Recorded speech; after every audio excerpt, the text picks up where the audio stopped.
सीताराम।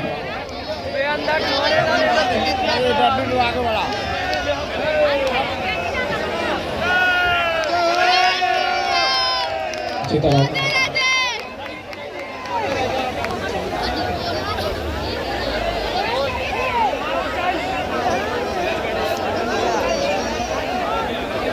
ऋषि शुक्ला जी, ऋषि शुक्ला जी जहाँ भी हो मंच के पास आ जाए। मंच के पास ना आए कोई भी।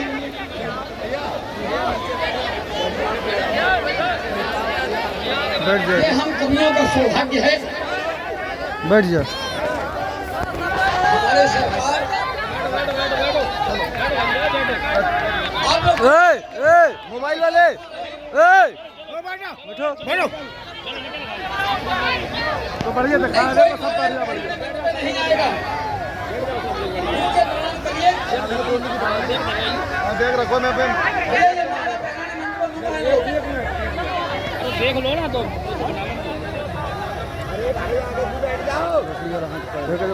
बैठे दोनों की आ जाए महाराज। कृपा करके आप लोग बैठ जाइए, सब लोग सामने खड़े हो गए।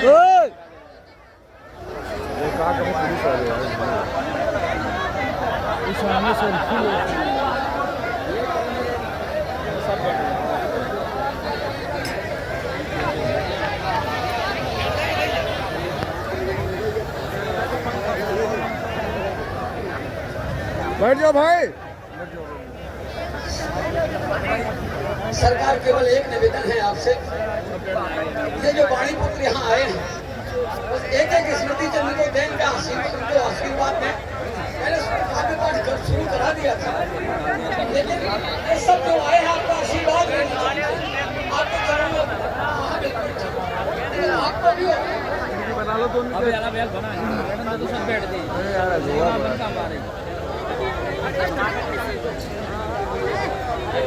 मैं बना नहीं रहा। महाराज जी का जो आदेश है, हमारे सरकार का जो आदेश है, उनके आदेशों पर ही मैं सदैव चला हूँ और जब तक मेरा जीवन है आपके चरणों में समर्पित है सरकार।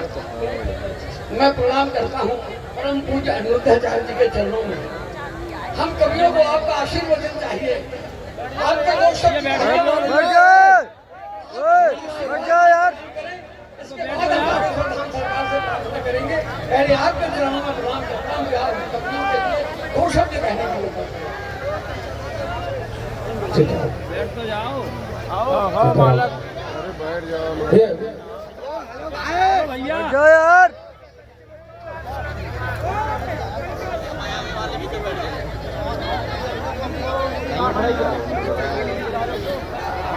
भैया बिना मांग रहे पहले आप बैठ जाए।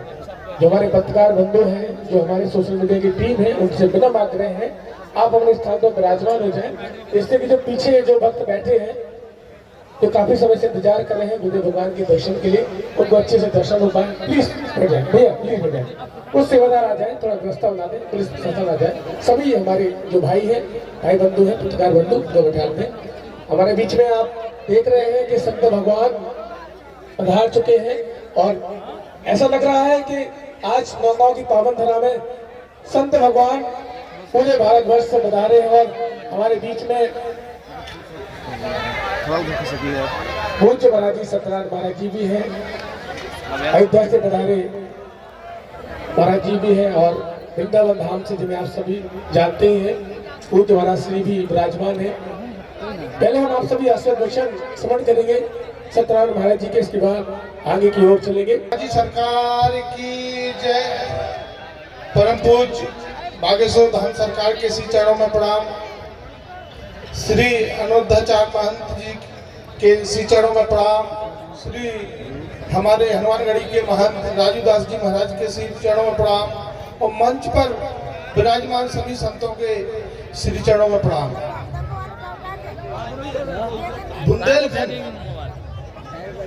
बुंदेलखंड वो भूमि है जहां से हमेशा क्रांति उठी है। 1857 की क्रांति, वीरांगना रानी लक्ष्मीबाई, वो देश आजाद हुआ था। आज सनातन की क्रांति हमारे परम पूज्य बागेश्वर सरकार के शंखनाद से संपूर्ण भारत और विश्व में उठी है। हिंदू एकता के लिए, हिंदू राष्ट्र के लिए महाराज जी ने जो संकल्प लिया है, वो हम हिंदुओं का जो उत्पीड़न हो रहा था, हम बहुसंख्यक होते हुए भी जिस तरह से सताए जा रहे थे, मैंने इस पर एक छोटी सी कविता लिखी है कि अगर इन हिंदुओं की कहानी हम सुनाने लगेंगे तो इंसान पत्थर भी आंसू बहाने पड़ेंगे, बहाने लगेंगे। क्या हमारे देश में ही हमारी बहन बेटियों के साथ लफ्ज़ होता है, हिंदुओं को काटा जाता है, हमारी धार्मिक देवताओं पर पत्थर बरसाए जाते हैं, हम इतना सहते हैं। आज हमारे बुंदेलखंड से इस क्रांति का आगाज हुआ है। हमारे परम पूज्य सरकार ने हिंदू एकता के लिए शंखनाद किया है। जातिवाद छोड़ के एकजुट होके हम सब हिंदू एक हैं और इस क्रांति को संपूर्ण विश्व में पहुंचाना है, जिससे हमारा हिंदू कहीं पर भी शोषित ना हो और हिंदू सशक्त बने।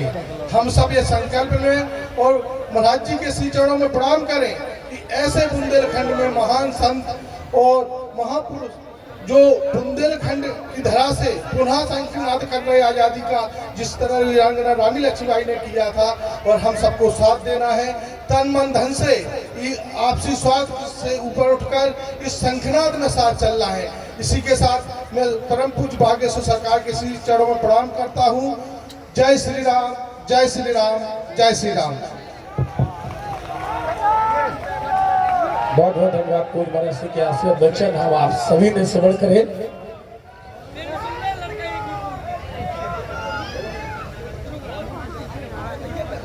हमारे बीच में आज सनातन हिंदू एकता पद यात्रा का आज द्वितीय पड़ाव जो है आज विराम हुआ।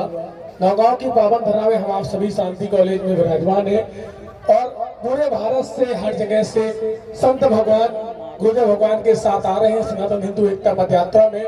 आप देख रहे हैं कि वृंदावन धाम से पधारे गौरी गोपाल आश्रम से पूज्य महाराज श्री, जिनके संकल्प भी बहुत ही अद्भुत है।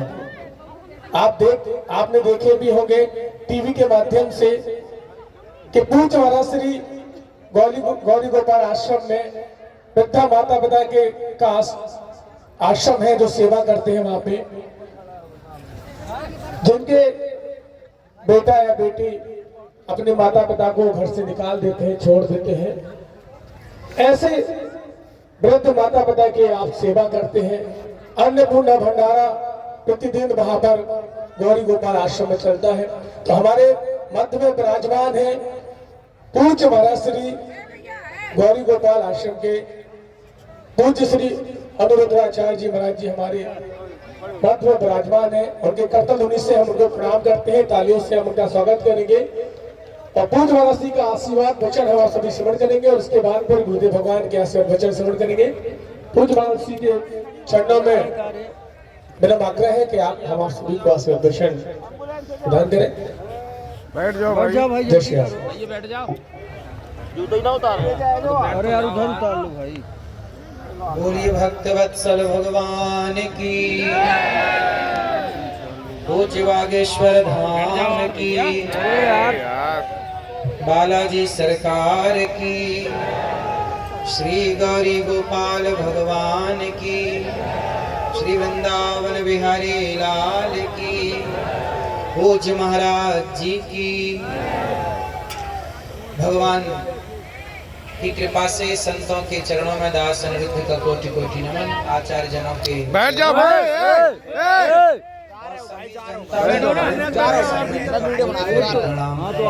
सबको जय श्रीमन नारायण, जय श्री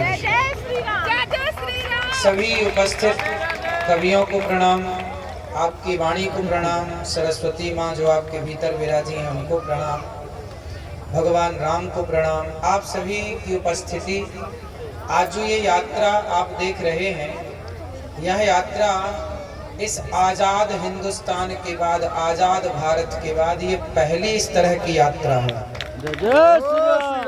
आज़ाद भारत 1947 में जब हम आज़ाद हुए, उसके बाद इस तरह की ये पहली इस तरह की यात्रा है कि सड़कों में इस तरह से भगवा झंडा हम सब देख पा रहे हैं एक साथ। इतने सनातनियों को एक साथ देख पा रहे हैं। देखिए, अभी तक हम लोगों ने सुना था कि हिंदू सो रहा है। अभी तक हम लोग सुनते आए हैं कि हिंदू सो रहा है, कब जागेगा कब जागेगा। लेकिन अब हमें लग रहा है कि हिंदू अब नहीं सो रहा है, अब हिंदू देखो जाग रहा है, जाग के सड़कों में आकर के अपने अधिकार की बात कह रहा है। अभी तक क्या हुआ कि हम लोग अपने अधिकार की बातें कह ना पाए, अपने अधिकार की लड़ाई लड़ ना पाए। हम बटे थे और इस बंटवारे में आपको पता है हम कितने वर्षों तक गुलाम रहे अंग्रेजों के और मुगलों के। कितने वर्षों तक गुलाम रहे? 500 साल तो मुगलों की गुलामी की, 200 साल अंग्रेजों की गुलामी की, टोटल हम 700 साल तक बटे रहे और गुलाम रहे। जानते हो क्यों गुलाम रहे?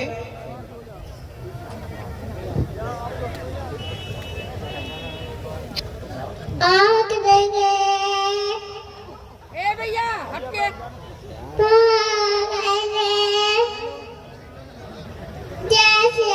भाई भाई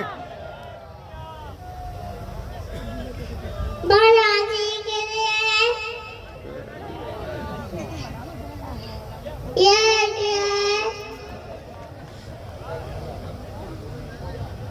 सुंदर सुंदर। 700 सालों तक हम गुलाम क्यों रहे? अंग्रेजों ने क्या नारा दिया था? फूट डालो शासन करो, फूट डालो, जोर से फूट डालो, शासन करो। ये नारा किसने दिया? अंग्रेजों ने। अंग्रेजों ने दिया। हम सबके बीच में फूट डाली। क्या फूट डाली? हम लोगों को आपस में लड़ाया। जय श्री राम।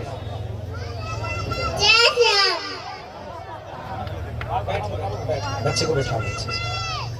तो हम फूट डालो शासन करो की राजनीति पे उलझे रहे, हम आपस में लड़ते रहे।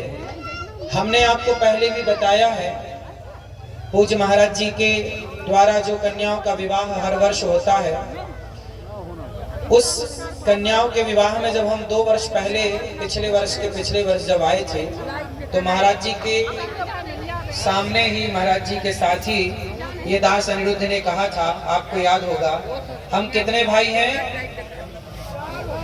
4 भाई हैं, ब्राह्मण, क्षत्रिय, वैश्य और। अच्छा एक बात बताओ, पूज्य महाराज जी कह रहे हैं कि हिंदू राष्ट्र बनाओ, सरकार को निवेदन कर रहे हैं। आप सब सम्मिलित हैं यात्रा में, ये दास अनिरुद्ध भी आज यात्रा में सम्मिलित हुआ और हमें अच्छा लगा आप सबका दर्शन करके। अच्छा सोचो, सारा हिंदू समाज, सारा भारत चाहता है कि हिंदू राष्ट्र बने। आप में से कितने लोग चाहते हैं कि हिंदू राष्ट्र बने? अच्छा ये बताओ, महाराज जी जो काम पूज्य बागेश्वर धाम सरकार जो कार्य कर रहे हैं, इस कार्य में हम सभी भारतवासियों को एकजुट होकर के एक मंच में खड़े होकर हिंदू राष्ट्र की मांग करनी चाहिए कि नहीं करनी चाहिए? करनी चाहिए। अब हम विभाजित ना रहें, अब हम संगठित हो जाएं। कोई व्यक्ति चल रहा है तो हम या तो संग चलें, या फिर हम साथ में शारीरिक नहीं चल पा रहे हैं तो घर बैठे ही समर्थन करें। यदि आप सनातन को मजबूत करना चाहते हैं तो कुछ बातें ध्यान से सुनिए। एक तो पक्ष ये है कि देश हिंदू राष्ट्र बने।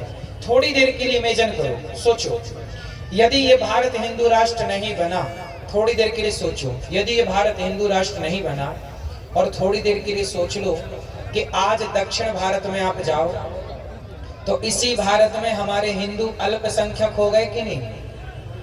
हाँ या ना? बहुत सारे राज्यों में हिंदू कम हो गए और अन्य लोगों की, विधर्मियों की संख्या ज्यादा हो गई। एक छोटी सी कल्पना करो, जरा सोचो कि यदि ये भारत मुस्लिम राष्ट्र बन जाए, यदि ये भारत हिंदू राष्ट्र हम चाह रहे हैं कि बने, यदि हिंदू राष्ट्र के लिए हिंदुओं ने समर्थन नहीं दिया, यदि हिंदू खड़े नहीं भये, और जरा सोचो कि यदि ये देश मुस्लिम राष्ट्र बन गया, तो मुझे एक प्रश्न का उत्तर देना। यदि ये देश मुस्लिम राष्ट्र बना, यदि इस देश में मुसलमानों की संख्या बढ़ी, तो जानते हो क्या होगा? क्या इस देश में आपकी बहन बेटियां, क्या आप इस देश में यदि ये मुस्लिम राष्ट्र बनता है, मुसलमानों की संख्या बढ़ती है, तो क्या इस देश में आप सुरक्षित रह पाओगे? अच्छा, क्या फिर इस देश में सिख लोग सुरक्षित रह पाएंगे? उत्तर दो। क्या इस देश में जैन लोग सुरक्षित रह पाएंगे? अब जैन कहें, सिख कहें कि जी हम हिंदू राष्ट्र में हम सहयोग क्यों करें, क्योंकि आप तो हिंदू राष्ट्र की बात कर रहे हैं। अब जैन लोग कहें कि जी हम आपका समर्थन क्यों करें, सिख कहें जी हम आपका समर्थन क्यों करें, हमारे बौद्ध लोग कहें कि जी हम समर्थन क्यों करें, क्योंकि हम तो बौद्ध धर्मावलंबी हैं, आप तो हिंदू राष्ट्र की मांग कर रहे हैं। तो जैन कहे, सिख कहे और बौद्ध कहे कि हम आपका समर्थन क्यों करें। तो मैं उन लोगों के लिए एक बात बताऊं, कभी इस सवाल कोई आपसे करे तो आप उत्तर दे पाए। इसके लिए हिंदू राष्ट्र मतलब है सनातन राष्ट्र। हिंदू राष्ट्र का मतलब है सनातन राष्ट्र, और ये सभी लोग सनातनी हैं, चाहे वो सिख हो, चाहे वो जैन हो, चाहे वो बौद्ध हो। अब यहाँ एक छोटी सी बात जो मैंने कही उसकी जरा बात समझो।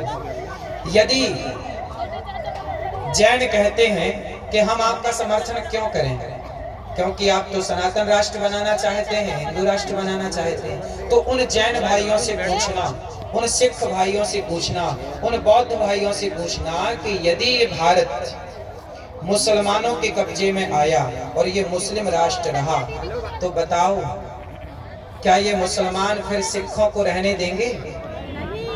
क्या ये मुसलमान जैनों को रहने देंगे? क्या जैनों की और सिखों की बहन बेटियां सुरक्षित रहेंगी? क्या बौद्ध सुरक्षित रहेंगे? इसलिए सनातन सुरक्षित है तो सिख, जैन, बौद्ध, संपूर्ण विश्व सुरक्षित है। जय श्री राम। यदि सनातन सुरक्षित नहीं है ना मेरे भाइयों, तो कोई आपको बचाने वाला नहीं है। हेलो, इसलिए कहता हूँ वो बैठ जाओ कि भैया, सनातन का समर्थन करना चाहिए। हमारे जैन भाई ये भी सनातनी हैं, हमारे सिख भाई ये भी सनातनी हैं, और हमारे बौद्ध भाई ये भी सनातनी हैं। हम सबको सनातन का साथ देना चाहिए। सब एक हैं। यदि बट गए, जैसे हम बात करते हैं जातियों की, ब्राह्मण, क्षत्रिय, वैश्य, शूद्र, हम इन जातियों में तो बटे हैं, लेकिन एक बात बताओ, क्या जैन और हिंदू अलग हैं? जैनों के भगवान हैं भगवान ऋषभदेव जी। 24 तीर्थंकर में एक तीर्थंकर भगवान ऋषभदेव जी हैं, हाँ या ना?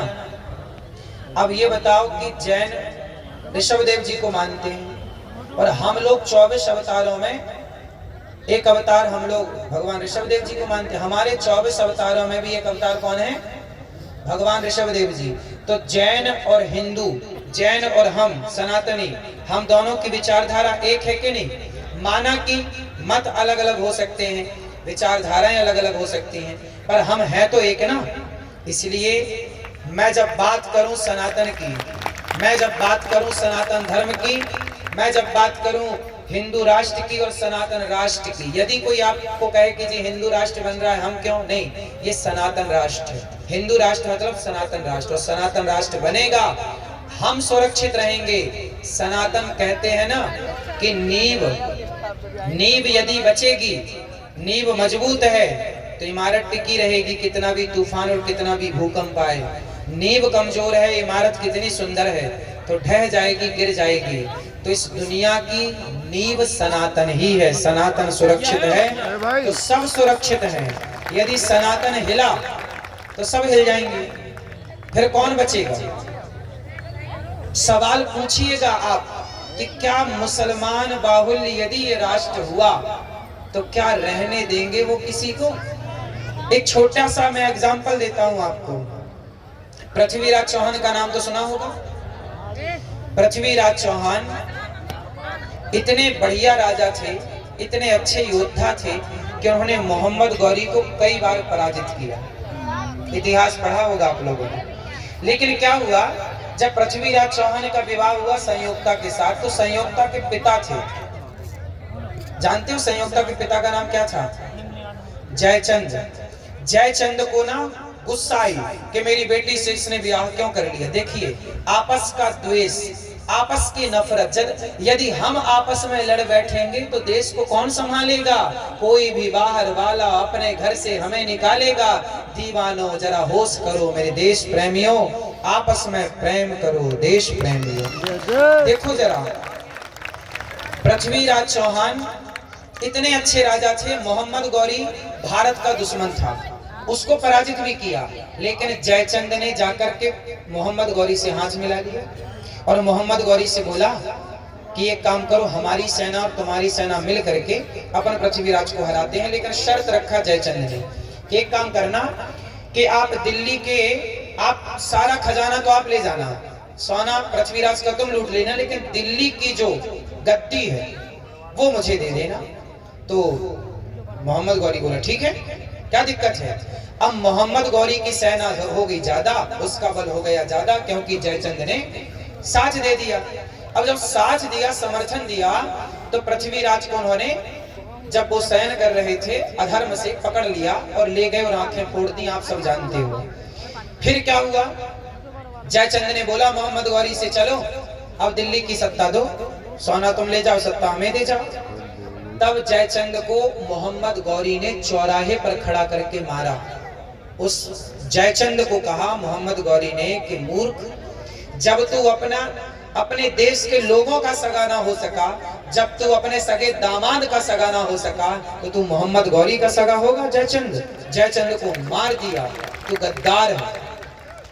एक बात बताऊं, इस सनातन यात्रा में ना, जो ये यात्रा निकल रही है, हम सबको इस यात्रा से जुड़ना चाहिए और इस अच्छी यात्रा का समर्थन करना चाहिए। वरना जयचंद जैसे लोग समाज में जो मोहम्मद गौरी का साथ देते हैं, तो मोहम्मद गौरी साथ लेके जीत तो जाएगा, लेकिन तुम्हें छोड़ेगा नहीं। इसलिए सनातनियों, सनातन का साथ देना, धोखे से भी किसी और का साथ मत देना, क्योंकि तुम्हारी यार में वो हमें तो पराजित कर देंगे, लेकिन तुम्हें भी नहीं छोड़ेंगे। ये बात हर उस जैन भाई के लिए है, हर उस सिख भाई के लिए है, हर उस बौद्ध के लिए है, जो सोचते हैं कि आप तो सनातन यात्रा निकाल रहे हैं, हमारा क्या लाभ है। तो मैं चाहूंगा कि भारत का प्रत्येक सिख हो, जैन हो या बौद्ध हो, प्रत्येक व्यक्ति को आकर इस सनातन यात्रा का साथ देना चाहिए और अपनी रक्षा करनी चाहिए। ये हिंदुओं की यात्रा ही है ऐसा नहीं, सबकी यात्रा है। क्यों जी, बात सही है। अब ये बताओ, हम जातियों में बट गए, ब्राह्मण बट गया, क्षत्रिय बट गए, वैश्य बट गए, शूद्र बट गए। हमने कई बार कथा में कहा, वेद मंत्र इसका प्रमाण है। बताओ, ब्राह्मण, क्षत्रिय, वैश्य, शूद्र, इन चारों के पिता कौन है? चारों का बाप कौन है? बोलो। ये सब बातें आप याद कर लो, कोई भी पूछे तुरंत फट से जवाब दे दो। ब्राह्मणोस्य मुखमासीत् बाहु राजन्यः कृतः ऊरु तदस्य जद वैश्यः पदभ्यां शूद्रो अजायत। ये वेद वाक्य है। वेद वाक्य, वेद कहते हैं कि ब्राह्मण भगवान के मुख से प्रकट हुआ, क्षत्रिय भगवान की भुजा से प्रकट हुआ, वैश्य भगवान की जंघाओं से प्रकट हुआ, शूद्र भगवान के चरणों से प्रकट हुआ। तो बताओ, चारों का बाप एक है कि नहीं? एक भगवान से तो चारों पैदा भये। जब तुम्हारा बाप एक है तो तुम झगड़ा किस बात का कर रहे हो? तो चारों का बाप एक है तो झगड़ा किसका है? क्यों जी? इसलिए हमारे पिता एक हैं, भगवान नारायण सबके पिता। तो तुम चार भाई हो, हमें कैसे रहना है यहाँ पर? भाई की तरह। ब्राह्मण हमारा भाई है, क्षत्रिय हमारा भाई, वैश्य और शूद्र हमारा भाई है। हमने कभी माता, भगवान राम ने माता शबरी को गले लगाया कि नहीं? जूठे बेर खाए कि नहीं? निषाद को गले लगाया कि नहीं? जब हमारे भगवान शबरी और निषाद को गले लगाने में संकोच नहीं करते, तो हम अपने दलित वंचित भाइयों को, कोल भील भाइयों को गले लगाने से क्यों शर्माएं? हम सबको गले लगाएंगे। तो सबको गले ही तो लगाना है। ऊंच नीच हमारे देश में देखो, पहले भी ना जातियां बनी थी, जातियां व्यवस्था के लिए बनाई गई थी। जैसे ये मध्य प्रदेश है और बगल में उत्तर प्रदेश है, फिर झारखंड है, फिर बिहार है। अच्छा ये बताओ, मध्य प्रदेश की पुलिस क्या उत्तर प्रदेश में काम कर सकती है? क्या उत्तर प्रदेश की पुलिस मध्य प्रदेश में काम कर सकती है? उत्तर दो, नहीं काम कर सकती। क्यों? अच्छा ये बताओ, भारत एक है कि दो है? एक है। बोलो, एक है। भारत एक है, लेकिन एक भारत में ही राज्य बहुत सारे हैं। क्या बहुत सारे हैं? राज्य। ये उत्तर प्रदेश है, ये मध्य प्रदेश है, ये झारखंड है, ये गुजरात है, ये राजस्थान, फला फला राज्य। क्यों बने राज्य? व्यवस्था के लिए, कि आप इस राज्य के हैं तो आपको ये व्यवस्था मिलेगी, यहाँ की सरकार संभालेगी। ये इतना बड़ा देश है ना, तो व्यवस्था बनानी पड़ेगी। जैसे मंच की व्यवस्था ये लोग बना रहे हैं, वहाँ की व्यवस्था कोई और बना रहा है, यात्रा में साउंड की व्यवस्था कोई कर रहा है, लाइट की व्यवस्था कोई कर रहा है, आपके भोजन की व्यवस्था कोई कर रहा है। सारा काम महाराज जी तो नहीं कर पाएंगे। महाराज जी ने व्यवस्थाएं सौंप दी, भाई ये काम आपको करना है, ये काम आपको करना है, ये काम आपको करना है। हाँ या ना?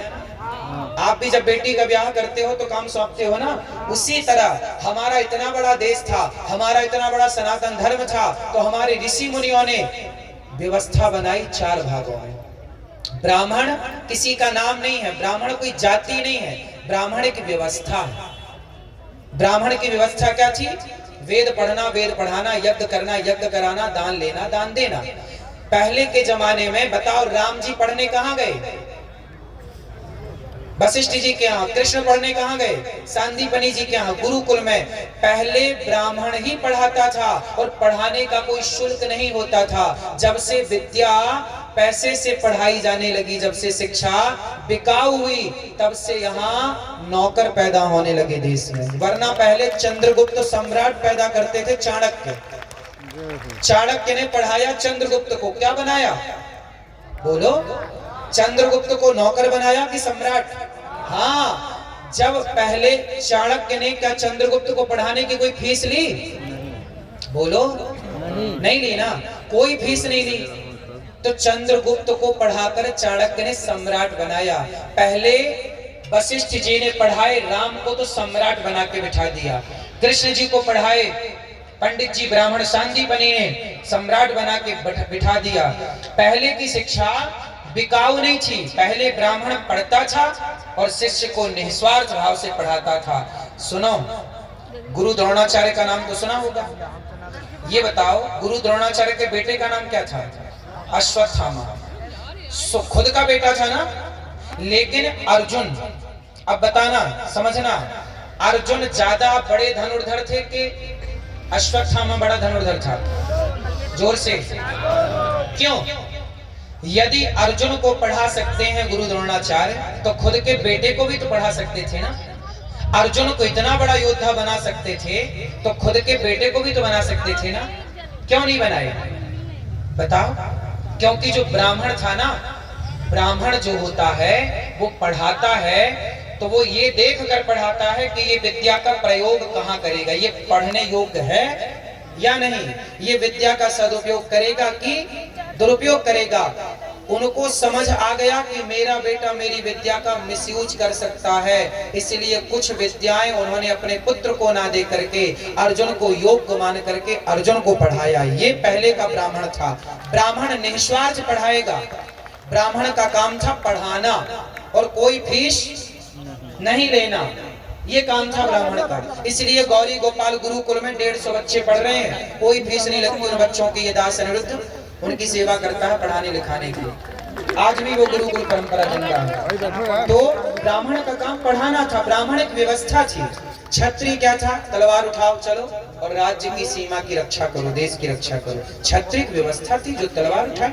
वैश्य जाओ पैसे कमा के लाओ, देश को मजबूत करो, पैसा कमाओ। शूद्र की व्यवस्था थी कि तुम सबके साथ, जैसे लोहार, तलवार पृथ्वीराज चौहान के पास जो तलवार थी, वो तलवार किसने बनाई थी? महाराणा प्रताप के पास तलवार थी, झांसी की रानी के पास तलवार थी। तो क्या झांसी की रानी खुद ने तलवार बनाई थी? कोई लोहार ही तो बनाया होगा, नहीं बनाया होगा। तो जितना बड़ा योगदान झांसी की रानी का है तलवार चलाने में, तो क्या उस लोहार का नहीं है तलवार बनाने में? इसलिए हम लोग संगठित तो शुरू से थे। नेताओं ने जातवाद का जहर घोल के हमसे आपको अलग कर दिया, आपसे आपको अलग कर दिया, आपसे आपको अलग कर दिया, और हम बढ़ते गए अपने अधिकार के लिए। देखो ये रात के 12 बजे सभा करनी पड़ रही है कि हम एक हैं। केवल ये बताने के लिए रात के 12 बजे खड़ा होना पड़ रहा है कि भैया तुम एक थे, एक हो, एक ही रहोगे। लेकिन फिर भी इस देश में आज भी जातियों के नाम पे लोग बैठ रहे हैं। ब्राह्मणिक व्यवस्था है बेटा, क्षत्रिय व्यवस्था है, वैश्य व्यवस्था है, और शूद्र हम सबके साथ सदा से खड़ा रहा। तो जो शूद्र हमें, हमारा मोची भाई हमें चप्पल जूता बना के देता था, तलवार बना के देता था, कुम्हार के बनाए घड़े से ही हम पानी पीते चले आए हैं सदियों से। अब बताओ, जब बच्चा पैदा होता था ना, सुनो, तुम्हारे बाप दादे जब पैदा हुए थे ना, तो गांव में ताई हुआ करती थी। वो ताई जो अनपढ़ थी लेकिन आज के डॉक्टरों से बढ़िया थी, नहीं थी। बच्चा घूम जाए तो ऑपरेशन ही करती थी, पेट में घुमा के ठीक कर देती थी। वो इतनी बड़ी ज्ञानी थी, वो नहीं थी। उसे आज डॉक्टर नहीं मानते, आजकल वो डॉक्टर के लेवल पे नहीं आती, आजकल लोगों ने उसको हटा दिया। लेकिन वो ताई वर्षों से, आज तो चलो 70 साल से हम देख रहे हैं हॉस्पिटल, आज के 70 साल पहले तो सब गाँव में ना नॉर्मल डिलीवरियां होती थी, और वो ताई आती थी नरा काटने तुम्हारा, तुम्हारे बाप दादों का नरा उसी ताई ने काटा, और मुंह में हाथ डाल के गंदगी निकाल के वही नहलाती थी। जब तक कहते हैं वो ताई स्नान नहीं कराती थी, तब तक बच्चा शुद्ध नहीं होता था। तो जिसके स्पर्श करने से, जिसके छूने से तुम्हारी संतान शुद्ध होती है, वो ताई भला अशुद्ध कैसे हो सकती है? वो ताई भला अछूत कैसे हो सकती है? हैं? वो अछूत हो सकती है? इसलिए ये जो छुआछूत की भावना है, ये छुआछूत की भावना हम मिटाएं। और देखो, हम बात नहीं कर रहे हैं कि नहीं जी छुआछूत नहीं होनी चाहिए। मैं केवल यहाँ भाषण देने नहीं आया। गौरी गोपाल आश्रम आना, पूज्य महाराज जी के चरण पड़े हैं। गौरी गोपाल आश्रम में माताएं रहती हैं 290। वो ब्राह्मण माँ भी है वहाँ, क्षत्रिय माँ भी वहाँ, वैश्य माँ भी वहाँ, शूद्र माँ। मैंने आज तक किसी माता से जात नहीं पूछी, सभी माँओं के पांव दबाता हूँ एक साथ। तो मैं केवल छुआछूत मिटाओ केवल कह नहीं रहा हूँ। गौरी गोपाल में वर्षों से चल रहा है, मैं छुआछूत नहीं मानता। देखो ना, गौरी गोपाल में सब माओ के पांव दबाता हूँ। गौरी गोपाल में एक रसोई चलती है, पूज्य महाराज जी भी देखो रसोई चला रहे हैं। यहाँ इतने लोग भोजन कर रहे हैं, अब इतने लोगों को यहाँ भोजन मिल रहा है। क्या महाराज जी ने किसी से जात पूछी कभी, ये तुम्हारी जात क्या है? नहीं। ऐसी गौरी गोपाल में रसोई चलती है अखंड, कोई जात पात नहीं, सब आओ खाओ। जब जात पात की दीवारें हमने गिरा दी, तो आप बताओ आप कब गिराओगे, कब मिलजुल करके रहोगे? महाराज जी ने तो गिरा दी ये दीवारें।